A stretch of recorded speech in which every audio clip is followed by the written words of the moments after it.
Good evening बच्चों। आज class 8 का 8 का साइंस विषय है, पार्ट 2 है और अध्याय जो है जंतु में जनन। तो पाठ्य पुस्तक में पहले का पार्ट इसको पढ़ा चुके हैं, तो सेकंड पार्ट देखते हैं क्या क्या क्वेश्चन बाकी है।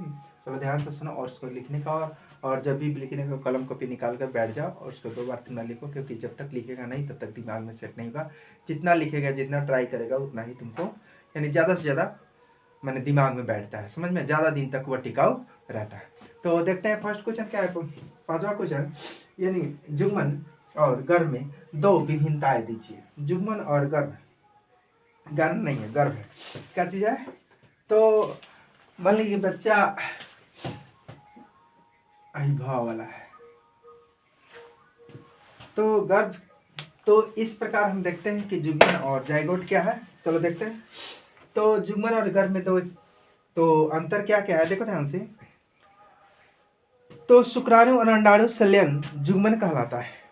जब एक दूसरे को मिलता है तो क्या करता है, यानी कि स्पर्म और ओवम जो है यानी जुग्मन यानी जाइगोट कहलाता है, समझ में आया।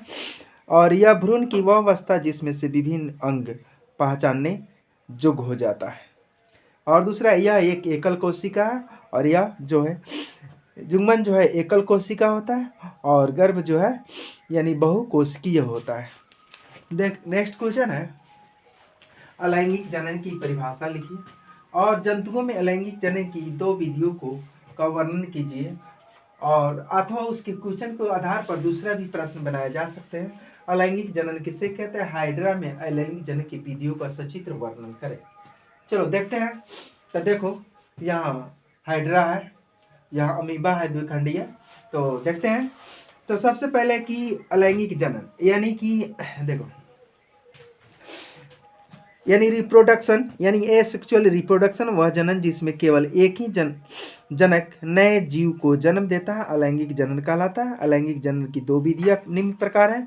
एक में मुकुलन यानी बडिंग। तो मुकुलन में हाइड्रा तुम्हारा दिखाई दे रहा है बोर्ड पर, हाइड्रा तथा ईस्ट में देखो, हाइड्रा और ईस्ट में अलैंगिक जनन की यह समान प्रक्रिया है। इस विधि में शरीर पर एक बल्ब की तरह की संरचना बनती है जिसे मुकुलन कहते हैं।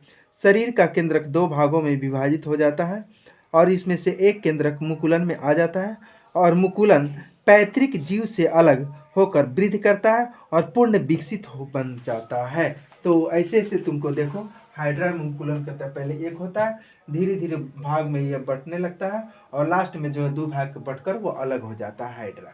समझ में, हाइड्रा और ईस्ट समझ में, यह मुकुलन द्वारा अलग होते हैं। और दूसरा विधि है विखंड यानी द्विविखंडन विधि। दूसरा विधि है द्विविखंडन विधि। तो द्विविखंडन विधि अमीबा में, द्विविखंडन विधि क्या होता है, अमीबा में होता है। जैसे एक रहता है तो धीरे धीरे बढ़ते बढ़ते वह धीरे ऐसा संरचना बनता है, 2 होने लगता है और लास्ट में 2 गुट में होकर दोनों बढ़ जाता है। इसी को अमीबा में 2 यानी विखंडन विधि कहते हैं। इसी को भी अलैंगिक जनन कहते हैं। ठीक है, समझ में आ रहा है। देखते हैं कैसे लिखा, ध्यान सुनो। तो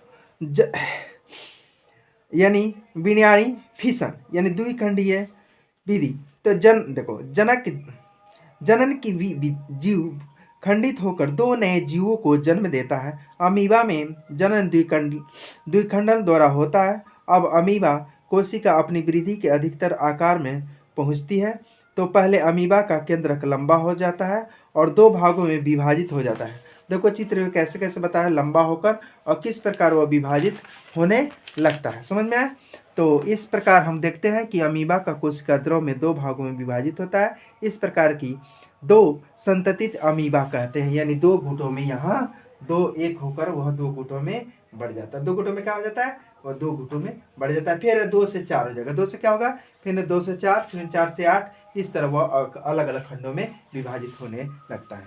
चलो नेक्स्ट है 7वां, मादा के किस जनन अंग में भ्रूण यानी एम्ब्रॉय का यानी रोपना होता है। तो इस प्रकार यह देखते हैं कि मादा के जनन अंग गर्भाशय में यानी भ्रूण का रोपण होता है, भ्रूण का रोपण होता है। तो इस प्रकार के गर्भाशय में। चलो नेक्स्ट क्वेश्चन है 8वां, यानी कयांतर किसे कहते हैं, उदाहरण दीजिए। तो कयांतर क्या है, देखो ध्यान से, कयांतर किसे कहते हैं। तो कयांतर यानी मेटामोर्फोसिस यानी लार्वा के कुछ विशेष परिवर्तन द्वारा वयस्क जंतु में यानी बदलने की प्रक्रिया को कायांतर कहते हैं। उदाहरण में टैडपोल रूपांतरित होकर वयस्क में बदल जाता है, जो छलांग लगा सकता है और तैर सकता है। कुछ विशेष परिवर्तन के साथ टैडपोल का वयस्क में कायांतर हो जाता है, यानी उसका पूंछ धीरे धीरे उसका पूंछ समाप्त हो जाता है, वह छलांग लगाकर दौड़कर और तैर भी सकता है। समझ में? चलो नेक्स्ट है कि आंतरिक निषेचन एवं बाह्य निषेचन में भेद कीजिए, अंतर कीजिए। भेद माने अंतर कीजिए। देखो आंतरिक निषेचन और बाह्य निषेचन, चलो देखते हैं कि आंतरिक और बाह्य क्या है। तो आंतरिक निषेचन और बाह्य निषेचन में देखो, आंतरिक निषेचन मादा के शरीर के अंदर होने वाला निषेचन को आंतरिक निषेचन कहते हैं। वह निषेचन जो मादा के शरीर के बाहर होता है वह बाह्य निषेचन कहलाता है। महिला साथी है तो निषेचन अंडे देती है तथा पूरी तरह से विकसित होती है, ये आंतरिक निषेचन है। महिला साथी निषेचन अंडे का निर्वहन करती है। तो बाह्य होता है, समझ में, निषेचन का वह जो है जैसे अलग से उसको पाल पोष करता है, वह बाह्य निषेचन। और जो संतानों को जीवित रहने की संभावना अधिक होती है आंतरिक निषेचन में, और संतानों को बचने की संभावना कम रहती है बाहरी निषेचन में। समझ में आया?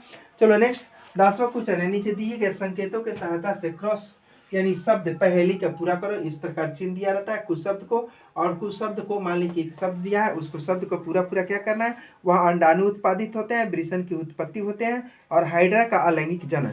तो इस प्रकार हम देखते हैं क्या क्या बनता है। तो अंडाणुशय और निषेचन और मुकुलन और जैसे मुर्गा और शुक्राणु। तो इस प्रकार कुछ कुछ यानी पहेली के रूप में लास्ट में देकर, और इस प्रकार तुम लोग देखा है वर्ग पहेली, और इस प्रकार जो बनाया जाता है। तो इस पार्ट में इतना ही है। अगला नेक्स्ट वीडियो आएगा। धन्यवाद बच्चों।